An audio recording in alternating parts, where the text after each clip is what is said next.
This podcast is a quest for well-being, a quest for a meaningful life through the exploration of fundamental truth. Enlightening ideas, insights on physical, mental, and spiritual health. The inspiration is love. The aspiration is to awaken new ways of thinking that can lead us to a new way of being well. Welcome to Body, Mind, and Soul Healing Conversations.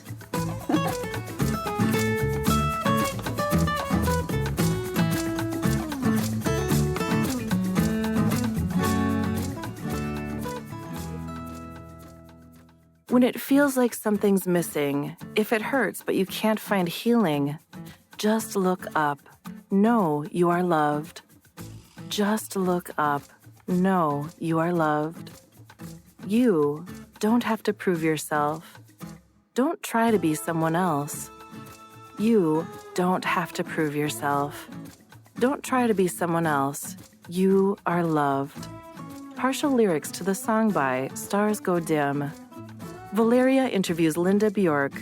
She is the author of Crushed, A Journey Through Depression. You Got This, an action plan to calm worry, fear, anxiety, and stress, and many other titles. Linda Bjork is the founder and executive director of Hope for Healing nonprofit charity and owner of Innovative Joy LLC. She has degrees from Brigham Young University and the University of the State of New York. She has written several nonfiction books. Her podcast, Linda's Corner, and blog, Two Good Things, were created to inspire hope, increase joy, and motivate positive change. Linda's personal mission is to empower people to become their best selves. Linda defines herself as an overcomer. She has overcome depression, social anxiety, and trauma. She has overcome self-limiting beliefs, self-sabotage, low self-confidence, low self-esteem, and more. For decades, Linda felt like an imposter, masquerading as someone worth loving and accepting when she knew that she wasn't really good enough. She now lives a joyful, authentic, fulfilling life. Linda is passionate about hope, healing, and personal transformation because she has lived it. She created Hope for Healing nonprofit to help empower others to overcome as well. She has interviewed hundreds of experts and overcomers on Linda's Corner podcast, so we can help even more people overcome every kind of adversity and life challenge. Meet Linda at hopeforhealingfoundation.org. Here's the interview with Linda Bjork.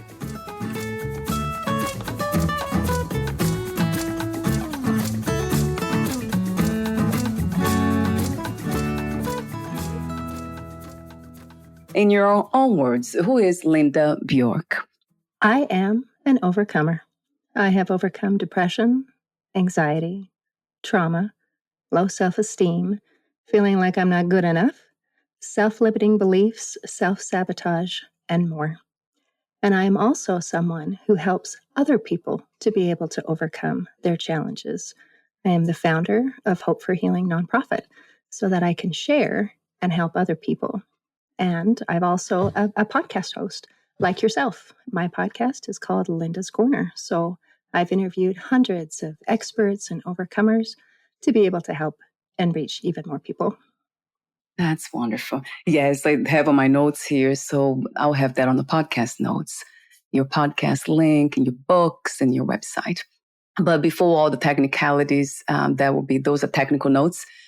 I love the idea that we can define ourselves beyond what is already there, almost as a box. So I try not to kind of label myself in any way, but I know we have to use words. And I remember when I read on your website, this part of your bio that says I am an overcomer. That caught my attention because a lot of times I hear I am a survivor, I am a thriver. There's so many ways that people define themselves. I love to believe that I'm just here experiencing this, however it presents itself. I guess it feels more real to me. It's kind of funny because for a lot of people, it feels abstract to say, I'm just here. I'm just life itself. I don't have a life. I am life. So that sounds abstract for most people, but not for me for some reason. It feels much more authentic and real. That's I that's don't know, beautiful. Linda, how it feels to you, but how does it sound? To just say, I am, Yes. and I am here. I'm here. Yes, Yes. absolutely. And that reminds me of a friend who described the difference between self esteem and self worth. Mm, And self esteem is kind of like what you're describing, where it's like we're describing ourselves with words, like I am a professional of this or that or the other, or these are my talents, these are my skills, this is what I bring to the table. I know that I have value because I have a great to-do list. mm, Whereas self-love is just, I know that I have value when I am doing nothing. And so as you mm, describe that you'd like to mm, describe yourself just as mm, I am here, I am, it sounds very much mm, like you have reached that level of self-love. And that's a beautiful thing. Oh my God.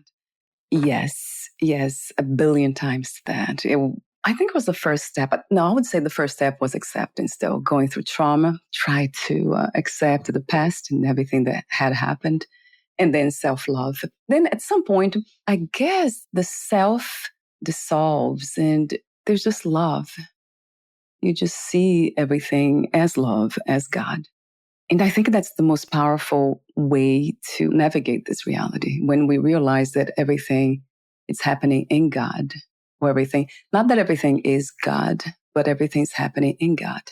It's almost like being a cell in the body. So we see the body, this is the, which we call the human being, but the cells, they make us. We are made of tiny, tiny particles, these substances. Though, actually, if we go deeper scientifically, we cannot even name it. What is in a cell, and then what makes a cell, and then we can't find a name for if we keep going deeper and deeper. We can't find anything there actually. So I don't know, Linda. That's how I see it. I know that sounds a little bit off topic, but you just inspired me to say that. So thank you for your presence. Wonderful. I'm sure there's someone listening that was exactly what they needed to hear. You never know, right? So let me ask you a more, let's say, relatable question. Why do we suffer? What's the cause of human suffering? Wow, what a deep question. I would say human suffering is multi leveled. One is what happens to us, and the second part is how we respond.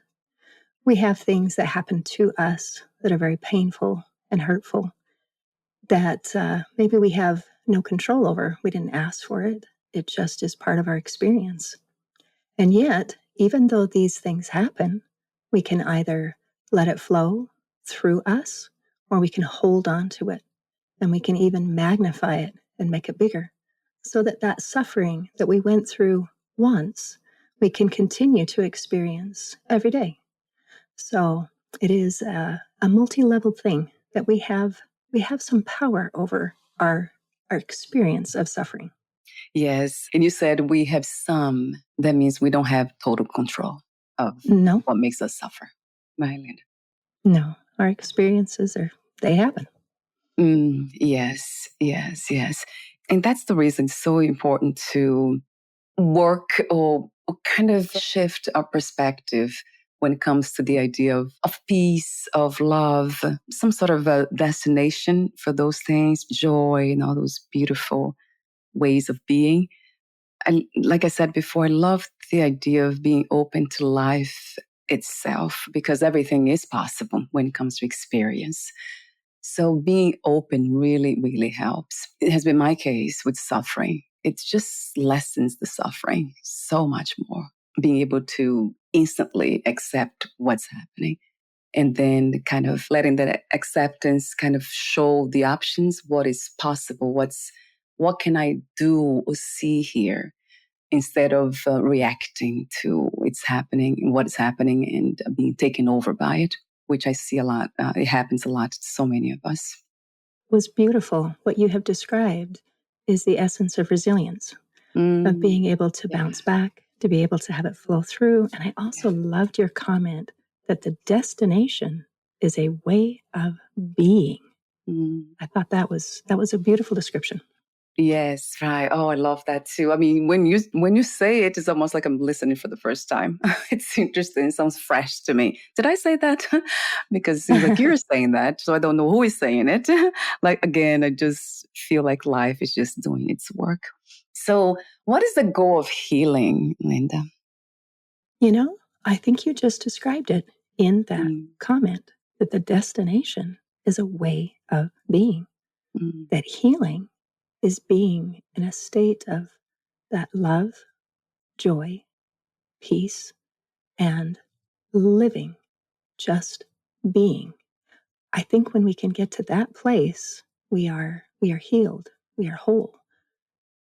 ah, wow. Yes. So, in a way, there is a placeless place that's called wholeness, right, Linda? It's not a tangible place because we can't really describe it as a place, but it is a way of being. I love the way you said that too. You just repeat it now. It's finding that there is a placeless place that is perfect, that is complete, limitless, infinite. And that's almost a description of for God, isn't it? And that's my next question to you. What is your idea of spirituality? What is spirituality to you? Because that's how I see, if I am to describe God or wholeness, they would be one and the same. So what is your definition for spirituality and God? That's an excellent question. I think some people believe that we are physical beings that have occasional spiritual experiences. I believe, on the other side, that we are spiritual beings who are having a mortal experience. Mm, And the purpose of this mortal experience is precisely that. It is to gain experience, it is to learn, it is to grow, it is to progress. But my spirit existed before I was born, and it will continue to exist after I die. I am. yes. Oh, I love that. What's not to love about that truth? Yes. Infinite. Yes to that. So I guess the question that comes to me, I keep asking myself the same question. Why something that is complete, that is infinite, limitless, all powerful, that could do anything or be anything, why is it here having ordinary experiences, going through suffering, where in the body, I mean, think about it. It's, it needs constant maintenance. It's so demanding. So in the mind too. So the body mind, so much work. So yeah, I don't know. That's the question that I keep asking myself. Why does it have to exist in this way? I think that's a very good question. And I'm not sure that we know all of the answers. But the Right. thought that comes to my mind is if I read a book and I become an expert in a topic only by reading and not by experiencing, I'm not a real expert. It is Mm, our experience mm. that changes us. It is our experience that takes these lessons not just to our mind, but to our soul and our whole body. So we go through things and we have opportunities to learn, to grow, to progress, to pay it forward that we could not do in any other way. That's a very good point. So this is the only way to experience, period, anything. I don't know about, yeah, the idea of learning, experience to learn something and then perhaps come back here in a new body and pass that wisdom on, or who knows, realize the truth in this lifetime and then help lots of people to suffer less. For some reason, it doesn't resonate with the core of being. It really doesn't. It implies that there is always somewhere to go, somewhere to get, that there are so much problems and we are separate, that we are all living these separate lives away from God. We're separate from God. And I guess that's the only thing that it doesn't resonate with me because from my understanding and realization is that everything is in God. if everything, not that everything is God, because the mind, body, they are not God. They are finite and limited. But they are happening, appearing, being experienced by God. So that's almost, to me, Linda, that's fulfillment in itself. If it's almost like God experiencing itself. So that's enough. What's not? I mean, that sounds like incredible, because God, it's something that's a spirit, which is not experience. It's not human. It's not human. Then it's having a human experience, as you said, and so many people say. So that resonates with me. Even if it makes sense to the mind, which is kind of strange, because the logical mind would never understand that. Most people wouldn't. But it really feels that way. God experiencing itself right now here through this experience, and this is already enough. There's no destination, nowhere to go, really, nothing to do. But just as you said beautifully, just be at peace and be joyful. I mean, that alone gives you that sense of completeness, of joy, of that's it. What else is there? I don't know if that makes sense to you. It does And somehow. to me, part of feeling whole, part of feeling fulfilled is progression. So I am, and I Mm, am at joy and I am at peace right here and right now. But I also feel such joy and fulfillment as I grow, as I develop, as I improve, as I pay it forward. I think it is that kind of a paradox of that holding still where everything is enough right now yeah. and I am Mhm. working towards something. Yes. Interesting that you say it that way. Yeah, working towards something. I would say experiencing something. These things are just appearing to me. Like it's almost like your voice, and what's happening now. It's a beautiful happening experience. So it's not really something that I have worked to get here, although it feels like that for the body mind, but not for the spirit though. There's no effort really. It's just here. It's just so complete that it doesn't need past or future. It's always here. As you said, there's stillness, but it's always here. I'll move on from this topic. This is another conversation, right, Linda? It seems like we have to meet again for another topic with this one. Sure. So talk to me about, you are a beautiful writer. So you have so many books. The ones that we'll mention today for this conversation is Crushed, A Journey Through Depression. And the second one is You Got This, an action plan to calm worry, fear, anxiety, and stress. So talk to me about not just the purpose of writing these two books, but what is the main intention for doing what you do? And what was the inspiration to be doing this?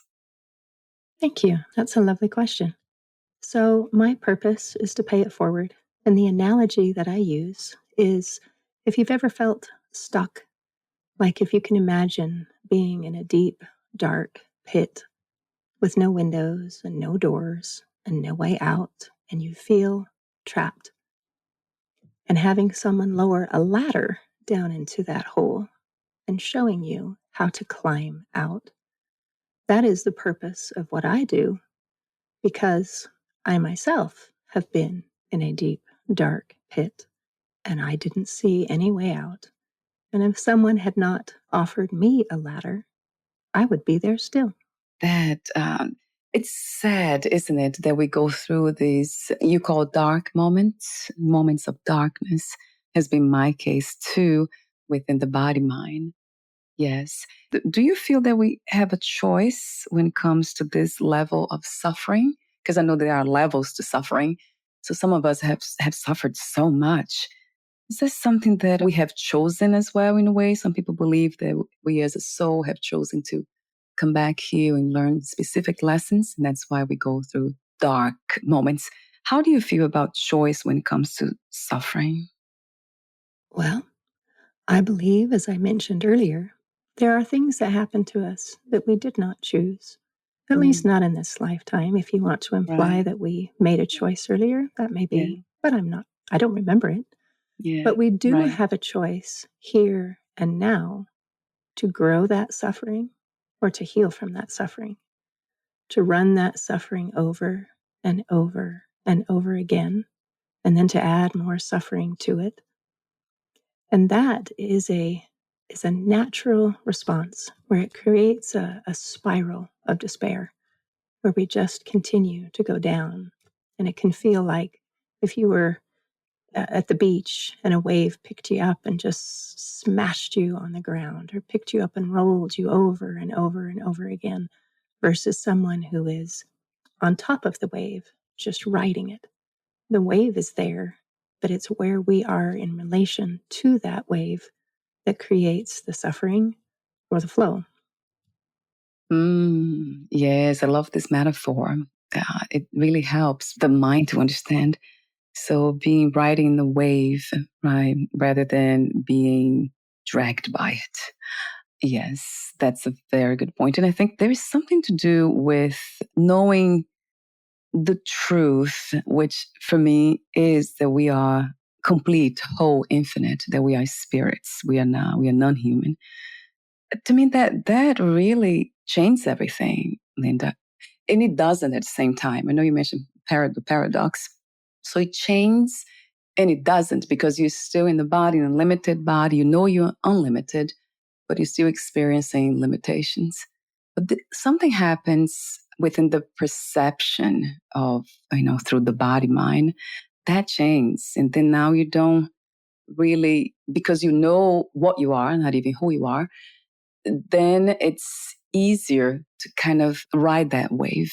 It's just easier to it's almost like you become an instant great surfer and you can do that all the time. No problem. It feels that way, Absolutely. doesn't it? Our perspective and our awareness makes all the difference. Where if you're looking at just the analogy we often use is the forest and the trees. If I see one tree in front of me and that's all I see, that's all my awareness is, then I don't get the beauty of the whole picture. And when we have that whole picture, then our place in it feels so much better. Yes, another billion times that truth, right? Of being able to see the big picture. Yes. And I wonder why so many of us are not able to. They reject, they escape this, let's say, this perspective. To me, I call it perception, but this way of seeing life. I have seen within my own family and friends that they're almost afraid of the truth. What if life is so much more than what I am experiencing and seeing, through the body mind? What if I'm not the body mind? So some people, they cannot even hear that, because I host this podcast for a reason, because here we can have this conversation. We can just dance around this beautiful topic, in my opinion. But not with the people around me, not most people. Have you wondered why we reject this big picture of life, of seeing it? That's such an excellent question. I think it's very easy to get distracted by what we see with our physical eyes, what we are experiencing with this physical body. And it can become overwhelming. And if we are not open to something more, then we can only work with what we are open to. So, as you mentioned at the beginning, it's our openness that makes such a difference to our understanding as well as our experience. Oh my God. Yes, Linda. Yes. Another billion times. I keep saying that. What's not to love? Yes, yes, yes, yes. So I would love for you, let me see, I made a lot of notes here. I would love for us to talk about some sections here in your book, Crushed, A Journey Through Depression. You know what caught my attention the most? I'm not linear in any way, so I'm very bad at reading anything in the sense of one in order. So I'm always skipping and looking for things that I'm interested in. Something in me kind of wakes up. So there is a song that you mentioned by Stars Go Dim, You Are Loved. that was just so beautiful. So I have that as part of the introduction for this podcast because it was so, it just resonated so true to me, especially the end when it says, when it feels like something's missing, if it hurts, but you cannot find healing, just look up. Know you are loved. Just look up. Know you are loved. So this is just part of the lyrics, but everything else is beautiful too. So talk to me about adding the lyrics for this song in your book. I know I have an idea because I read what the context of it, but I would love for you to actually read the lyrics of that song and then tell us why you chose to add that song to the book. Excellent. Well, how about, I don't have the Yeah. copy right in front of me. So Oh, I if you've know. got it, I may have to have you read it. But I'll tell you why I included that. And that is that I, like many other people, have felt unloved and unlovable. And my story began, I was fortunately raised by wonderful parents. But when I was about 6 years old, my parents endured an emotional trauma that overwhelmed them and shut them down. And because of the nature of the trauma, I was a trigger, especially to my mother. And so suddenly I was avoided, unwanted. I felt unloved. I felt rejected. And if I was an adult looking at the situation, I might feel compassion for my parents that, wow, you're going through something hard and you're hurting. But I was a child and I did not understand. All I knew was that something had changed, and I thought it was all my fault. I must have done something wrong. I must be bad. I am unlovable. And my parents, who are wonderful, but the message I got was even the most wonderful people in the world can't love you. You are that bad.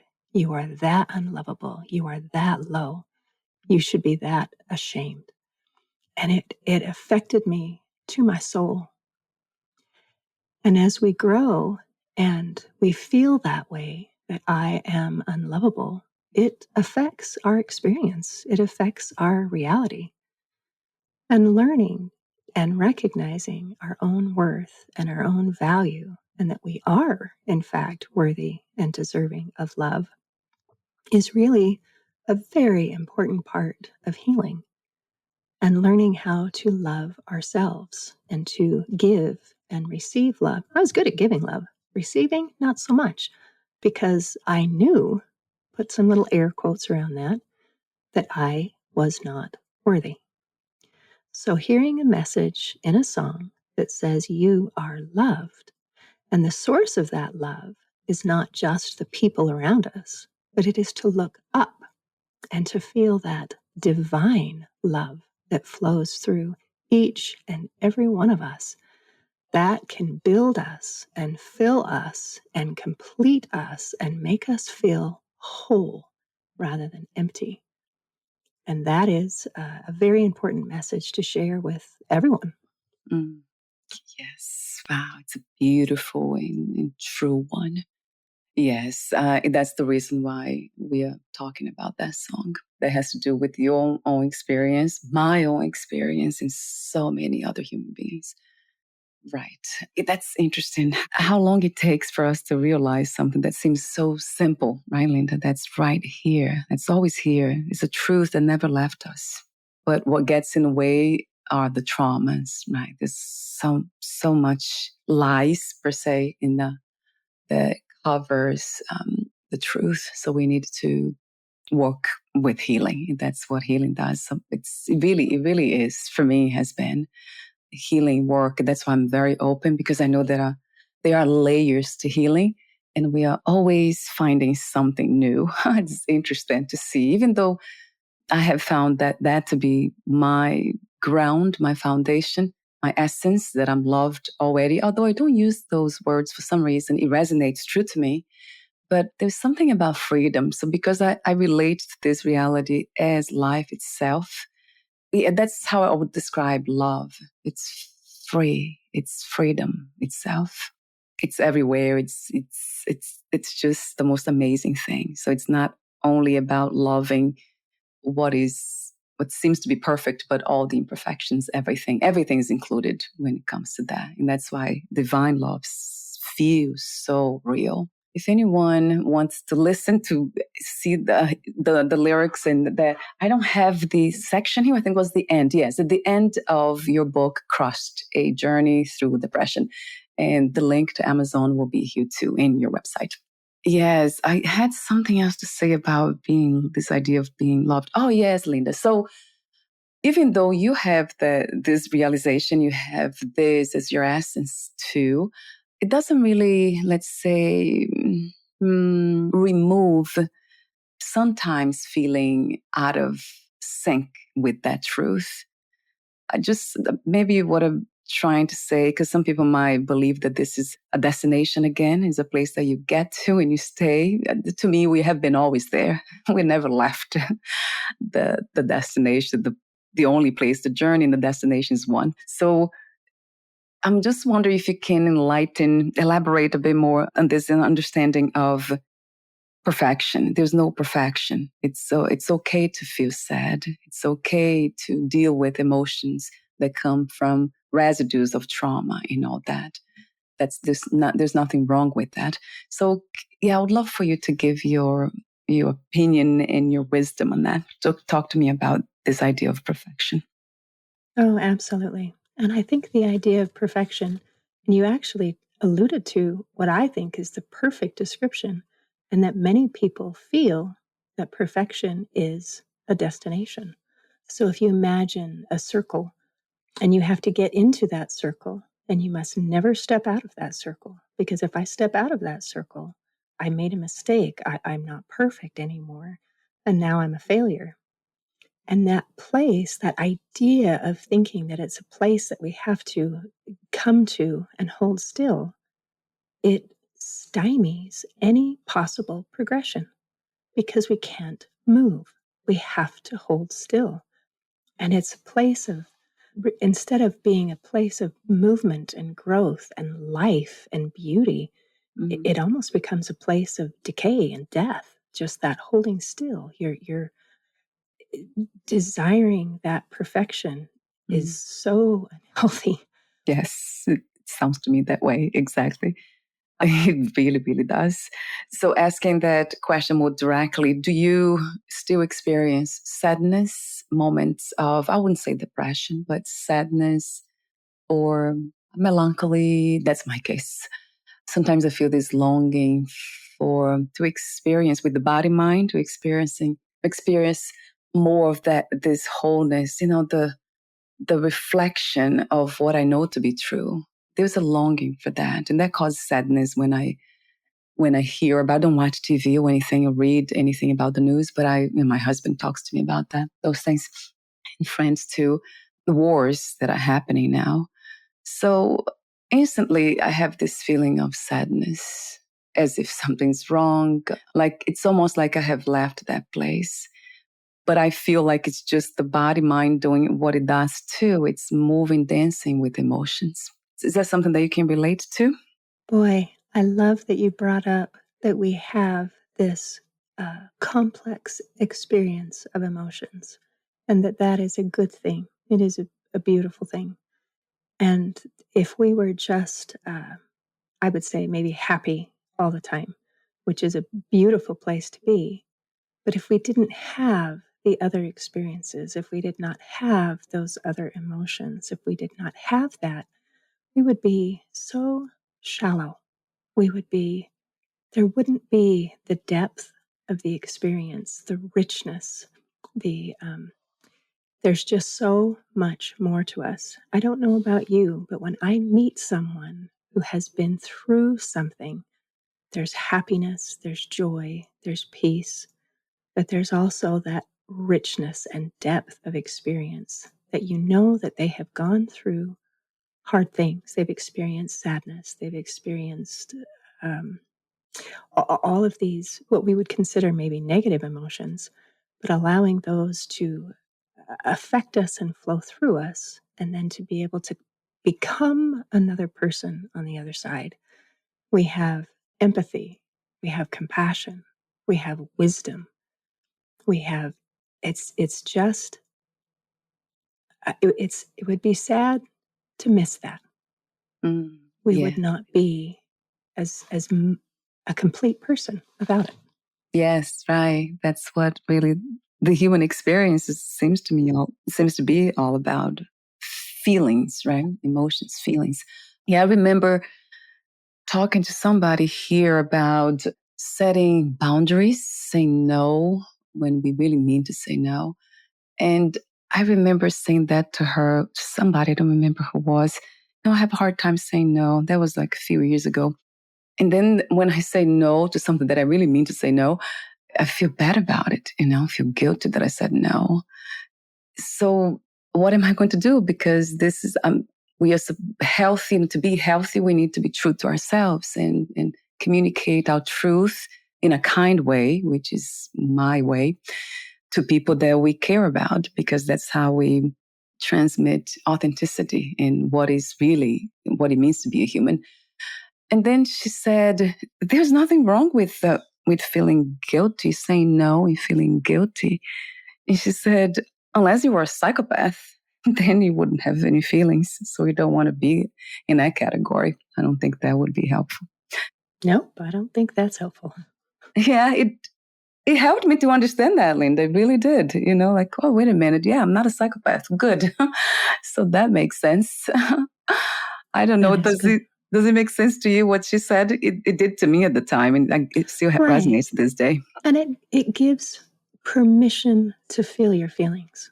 It's very hard when someone says, "Oh, you shouldn't feel that way." And it has that word should in it, which is kind of a painful word a lot of times. It is okay to feel our feelings. But again, I would recommend, I'm not going to say you should, allow it to flow through you and let it go. And usually guilt has a purpose, and it is to make us aware of something. And it might be that there's an imbalance and something that's out of harmony, maybe something that we need to work through ourselves, or maybe a change. It might be a change in behavior, but it also might be a change in perception. For example, one reason that we feel guilty or we worry is if we take responsibility for other people's problems, when the person that we really have control over is us. For the others, we are support, we are a cheerleader, but we are not responsible for even their happiness or their experience. Yeah. Gosh, yeah, I needed to hear that. The body mind for sure. Yeah, I still kind of have, it's interesting to hear that guilty has to do with something that it's out of balance, right? Still, I'm trying to, yeah, that makes sense with so much my childhood traumas, yet the abuse and all that. That makes so much sense. I feel responsible for my husband when I say no to him. And when he's angry, upset, then I feel responsible for that too. And you're right. We are not responsible for we're not responsible for other people's emotions. And I know that I do everything that I can to be truthful and kind at the same time. So I know that's something that I'm always working on, words and how I say things, so not to hurt others. Yes, I have to kind of do some homework there still. When we think we are somehow healed, have to think again. There's always something there. It's interesting. And isn't that wonderful? We mentioned that before, how that opportunity for progress gives us purpose, it gives us direction, and it gives us fulfillment. So here you say, "Hey, I just became aware of something." And instead of feeling like, "Oh man, I'm not there yet," it could be exciting, like, "Wow, look, I have something to work toward." Yes. Yes, Linda. How beautiful. Yeah, I love that. Yeah, it is my perspective. Yeah. And it becomes playful at some point. Now in the middle of the feeling, but after or before, like now with this conversation here, it just becomes playful, this idea of walking towards something. And I think it feels playful for that reason too, because I have realized that it's just an experience. So why not? It's almost like being in a dream and knowing that you're dreaming. So now, what can I play with here? Since this is a dream anyway. It feels that way. I know it might sound funny, but it really feels that way to me. I think actually that's a pretty good analogy as you described our experience of being one and of being spiritual beings with this physical body. It is kind of like being in a dream and Yes. recognizing we're in a dream. Yes. Another billion times that truth too, that playful truth. So thank you for being open to that too. I know I have conversations with mostly non-duality. I'm a student of Vedanta. It's a Hindu spiritual philosophy that's non-dual. So it's one reality. God is the only reality. There's no two. No love. Only love exists. So from that, let's play. So let's see. Oh, before we're almost at the end, but I wanted to, since we are talking about emotions too, this is a good time, Linda. Your other book, You Got This, an action plan to calm worry, fear, anxiety, and stress. It feels very much like a journal going through the pages, but the section that caught my attention is titled Emotional First Aid Kit. So you list all the ways we can help ourselves. I mean, I love the first one. Sing a song 3 times. Sing along, go sing a song. That was just like, it opens the heart immediately. It puts a smile. It put a smile on my face. So talk to me about some of them. I have lots of them here. I don't even know how many. But that one's a beautiful one. I didn't read the 5-second rule, so I would love to hear. It made me curious. So I'd love to hear about that one too. And there's another one you say that oh, yeah, the 2-minute distraction. Those, can you talk to me about them for a moment? Yes, absolutely. So let me kind of give a little bit of background about what this emotional first aid kit is. So our emotions are chemical, and there's a reason why we feel the way that we do. And the way that we feel affects what we do, say, and think. But the good news is that what we do, say, and think affects our body chemistry. And that gives us a point of power. So if we are struggling with something like fear or anxiety or worry or stress, there's something that we can do about it.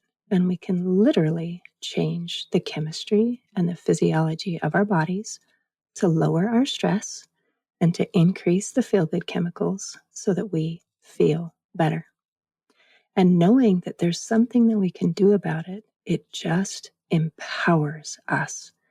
So you listed a couple of the tools and things that we can use. And the first one you mentioned is to sing a song. So music is one of the most powerful tools that we have to affect the way that we feel.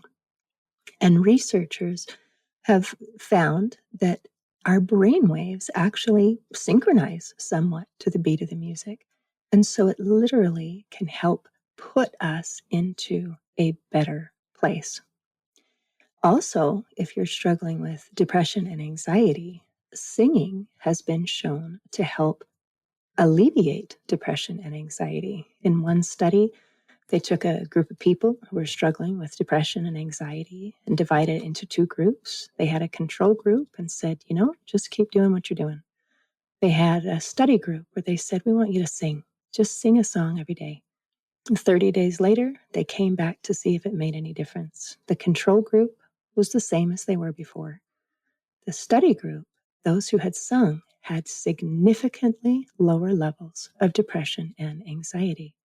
It changes our body. It decreases the stress chemicals. It increases the feel-good chemicals, and it changes the way that we feel.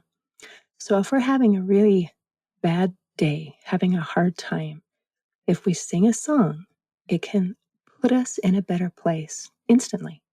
And if you're in a really bad place, then you might need to sing a song a few times. Another one you mentioned was the 5-second rule. And this is a tool that we can use to help us if we're struggling with motivation. Like, I got to make that phone call and I am dreading it. So how do I get myself to do something that I don't want to do? The 5-second rule is to count down 5, 4, 3, 2, 1. and then you just do it. When we do that, it helps to distract us. It helps us not to let our mind get in the way and come up with all the reasons why we shouldn't do it, all the things that could go wrong. And it helps us to be able to act. The other one that you mentioned was a 2-minute distraction. So sometimes we can get caught in cycles of negative thinking, like they call it rumination, where you have a thought and it just goes over and over again. And we can stay in that place indefinitely. And research shows that if we can change our mental channel for 2 minutes, it's enough to disrupt that loop so that we can think about other things. So the distraction can be whatever makes you feel happy. Maybe to take a walk, to look at some beautiful pictures in nature, or to talk with a friend, or to laugh, or to sing, or to dance. Just something to get out of that loop. Yes. Oh my God. It's so helpful, everything that you're saying here. And there are so many others that I connect with. Take a walk, connect with nature, meditation, of course, pet a dog. That one. Yeah, I have a dog. So every time I pet him, it feels so good. And I wonder why too, Linda. What's the research about this? Petting an animal feels incredibly good to the body and mind. Isn't that amazing? And if you've had Yeah. your own experience, you can say, wow, it really does work. And the research shows that it doesn't just work for you, it works for everyone. There's something very calming about stopping and just petting a dog or a cat. And this is very helpful for people who are struggling with social anxiety, where being around other people feels frightening. People feel dangerous.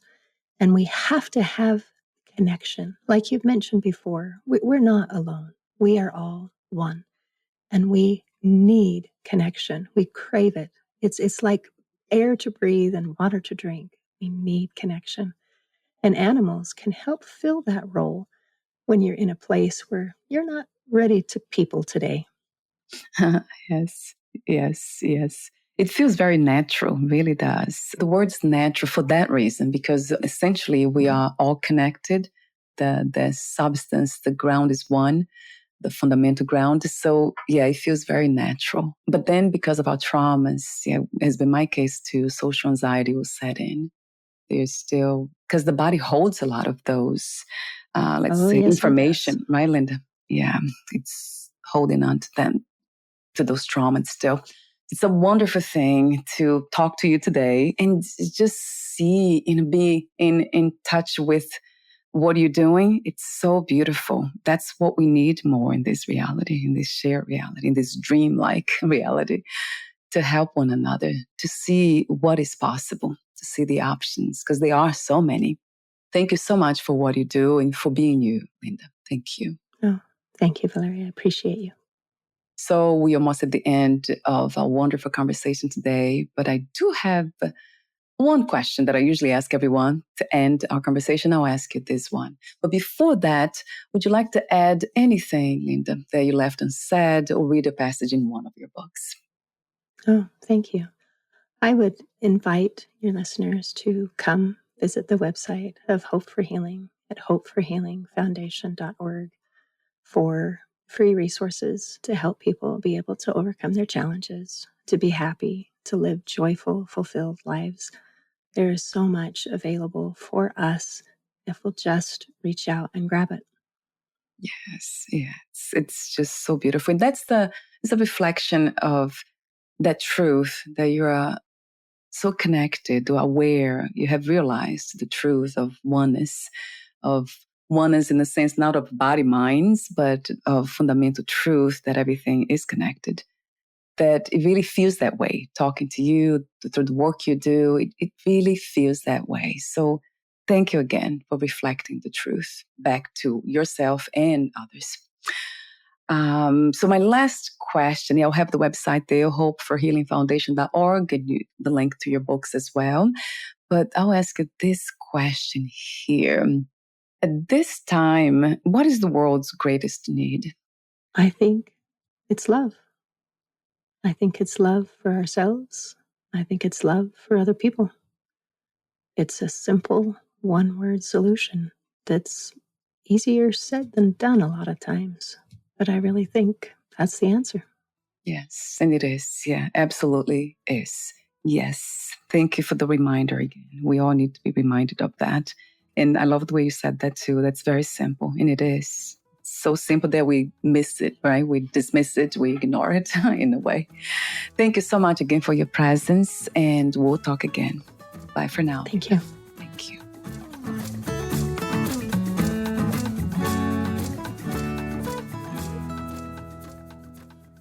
Thank you for listening. To learn more about Linda Bjork and her work, please visit hopeforhealingfoundation.org.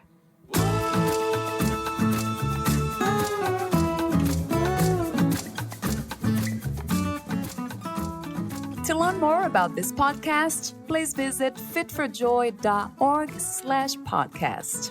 Thank you again for listening, and bye for now.